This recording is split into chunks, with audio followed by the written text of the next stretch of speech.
मिळालेल्या माहितीनुसार ऑगस्ट हप्त्याबद्दल मोठी खुशखबर आली, आनंदाची अपडेट आली. हो, ही माहिती तुम्ही शेवटपर्यंत पूर्ण बघा. 1 मिनिटात तुम्हाला सांगतो मी. फक्त 1 मिनिटाचा व्हिडिओ आहे आणि सांगतो सर्व या 1 मिनिटात.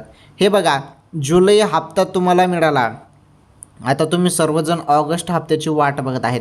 तेव्हा सुरुवातीला काय सांगण्यात आलं होतं की जुलै आणि ऑगस्टचे एकत्र तुम्हाला 3,000 रुपये मिळतील असं देखील सांगण्यात आलं.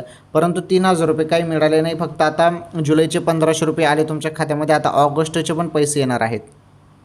गणेश उत्सव निमित्त तुमच्या खात्यामध्ये पैसे येऊ शकतात, कारण रक्षाबंधन निमित्ताने जुलैचा हप्ता तुमच्या खात्यामध्ये टाकण्यात आला. आता रक्षाबंधन संपलं, आता त्यानंतर गणेश उत्सव निमित्ताने तुमच्या खात्यामध्ये ऑगस्टचे 1,500 रुपये येऊ शकतात. त्यामुळे या गणेश उत्सवात तुमच्या खात्यामध्ये हे पैसे पडणार आहेत बहिणींनो, ऑगस्टचे 1,500 रुपये. आलं लक्षात?